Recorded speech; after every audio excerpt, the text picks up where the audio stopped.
Bienvenue pour cette nouvelle vidéo, consacrée cette fois-ci à la Louisiane et à la francophonie. Alors pourquoi cette vidéo, là, maintenant? Eh bien, outre l'intérêt que je porte pour la question, c'est un sujet on ne peut plus d'actualité. La Louisiane ayant posé tout récemment sa candidature à l'Organisation internationale de la francophonie. Justement, comment se porte la langue française en Louisiane? Et quelles sont les perspectives d'avenir?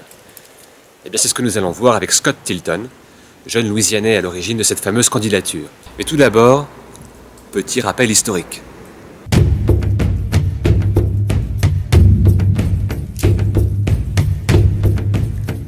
Au XVIIe et XVIIIe siècle, les Français bâtissent en Amérique du Nord, non pas un empire colonial à proprement parler, disons plutôt une zone d'influence, qu'on appellera la Nouvelle-France. Les quelques colons français, principalement implantés dans la vallée du Saint-Laurent, y entretiennent des relations commerciales, diplomatiques, parfois matrimoniales, avec les Amérindiens. Cette Nouvelle-France se compose de 5 grands territoires. La Basse-Louisiane, qui correspond à la basse vallée du Mississippi, la Haute-Louisiane, les Pays d'en haut, dans la région des Grands Lacs, le Canada, qui désigne à l'époque uniquement la vallée du Saint-Laurent, et l'Acadie, qui correspond aujourd'hui aux provinces maritimes.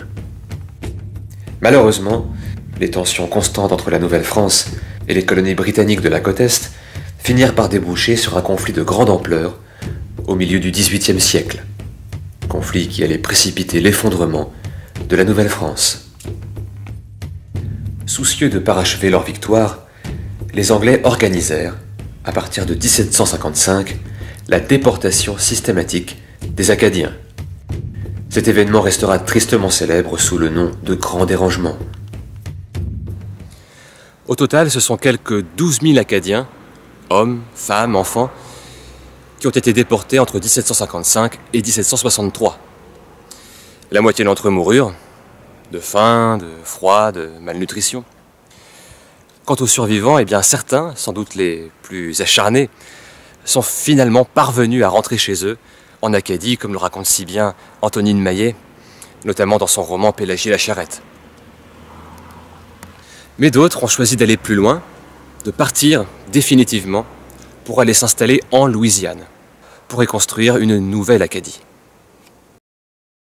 Après avoir changé de main à plusieurs reprises, la Louisiane est finalement vendue, en 1803, à la toute jeune République américaine. La région est alors peuplée d'Indiens, de planteurs français, d'esclaves et d'Acadiens, que les Américains anglophones ne tarderont pas à appeler les Cajuns. Tous ces néo-américains continueront de vivre au rythme de leur culture et de leur langue tout au long du XIXe siècle. Mais à partir du XXe, la culture franco-louisianaise fait face à deux difficultés majeures. D'une part, l'afflux de travailleurs américains anglophones, et d'autre part, la mise en place d'une politique officielle visant à faire disparaître la langue française. À partir de ce moment-là, le pourcentage de francophones en Louisiane ne cessera de baisser. Et certains parents iront même jusqu'à renoncer à transmettre cet héritage linguistique à leurs enfants, de peur que ces derniers soient aussi marginalisés qu'eux. Et pourtant, malgré les difficultés, la langue et la culture francophone, qu'elles soient créoles ou cadjiennes, s'accrochent en Louisiane, grâce notamment aux chanteurs et aux musiciens. Mais à partir de la deuxième moitié du XXe siècle, les pouvoirs publics finissent par réaliser que la culture francophone de Louisiane, alors en sérieuse voie d'extinction, constitue un atout précieux de développement économique et d'épanouissement social. C'est dans cette optique qu'est créé le Codophile, le Conseil pour le développement du français en Louisiane, en 1968. Alors d'autres initiatives suivront pour tenter de sauver le français en Louisiane. Des écoles d'immersion ont été créées. Il a été question d'établir une signalétique bilingue, comme au Nouveau-Brunswick. Et au printemps 2018, l'État de Louisiane a posé officiellement sa candidature à l'Organisation internationale de la francophonie. J'ai eu l'idée de lancer l'initiative il y a un an, plus d'un an en fait, quand j'ai assisté à une conférence sur la francophonie à Paris. Et ça m'intéressait parce qu'il y avait d'autres endroits comme le Québec et même le Canada entier qui fait partie de cette organisation, mais pas la Louisiane. Nous avons une culture vraiment marquée par la francophonie. Nous comptons plus que 250 000 créolophones et francophones, même aujourd'hui en Louisiane. Je pense que ça y a posé la question, si ça fait partie de notre présent, est-ce que ça peut aussi continuer à faire partie de notre avenir à l'échelle internationale? Pour l'OIF, ce qui est vraiment intéressant pour nous, c'est une question symbolique, il y a une dimension aussi économique et éducative. Donc pour la dimension symbolique, je pense que pour avoir la reconnaissance de ces communautés à l'échelle internationale, c'est forcément important. Il y a aussi économique, avec avoir un accès au marché privilégié avec les 84 membres de cette organisation, et surtout éducatif en fait. Nous avons en Louisiane les universités qui peuvent faire adhérer à l'Agence universitaire de la francophonie et aussi pour soutenir l'éducation bilingue. Donc je pense que ça vraiment nous apportera des bénéfices pour tous les francophones, créolophones et même des gens qui sont anglophones dans notre État. C'est juste bien pour l'État. Je pense que pour moi, personnellement, le moment marquant, c'était vraiment l'ouragan Katrina qui a frappé la Nouvelle-Orléans et le Louisiane en 2005. C'est à partir de ce moment, je pense que plein de gens qui voulaient retourner en Louisiane se posaient la question pourquoi continuer à vivre dans l'État.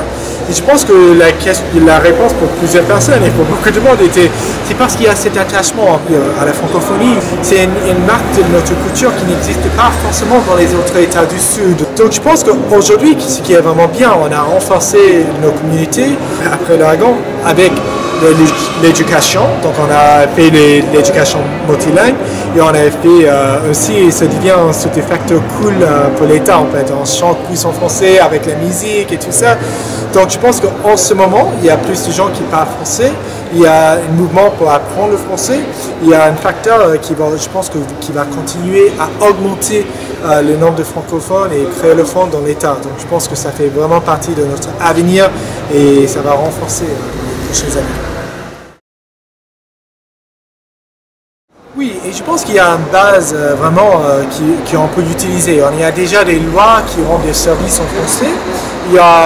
On a fini, heureusement, la politique de discrimination contre les francophones et les créolophones. Et finalement, je pense qu'avec tous les efforts et les initiatives pour apprendre le français, pour enseigner en français et pour continuer d'avoir des générations qui veulent apprendre la langue finalement, je pense qu'on peut être vraiment optimiste. Je dis souvent que la Louisiane est née dans les Caraïbes et ça a grandi aux États-Unis. Donc nous avons forcément des liens avec des îles comme Haïti et vraiment des communautés qui ont fait un énorme impact sur notre histoire. Je pense que aussi avec le Canada et le Québec, nous avons renforcé ces liens, surtout avec les Kadiana et les Kadiens en Louisiane. Et je pense que dès le moment où on se rend compte qu'on fait partie d'un énorme monde, des centaines de millions de personnes qui parlent français, je pense que c'est vraiment, ça renforce l'image de la francophonie dans l'État, ça renforce le fait qu'on peut être unique parce que ça fait déjà partie de notre patrimoine, mais c'est aussi des fortes raisons économiques, culturelles pour apprendre cette langue. Et je pense que même pour les États-Unis, nous pouvons devenir un endroit important pour le français et pour avoir ces liens entre plusieurs mondes.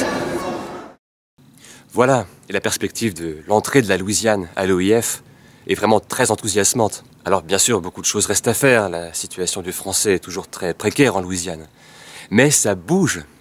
La société civile, les artistes, certains élus et des jeunes, comme Scott Tilton, s'engagent et s'investissent précisément pour faire avancer les choses. La langue française est un formidable levier de développement durable pour l'ensemble de la Louisiane. Et il est important que les Louisianais, tous les Louisianais, en prennent collectivement conscience. Il serait bon enfin que les francophones du monde entier, du Québec, des Antilles, de France, d'Afrique, regardent davantage en direction de cette Louisiane si étonnante et si prometteuse. Beaucoup de choses donc restent à faire. Mais comme on dit là-bas, lâche pas la patate.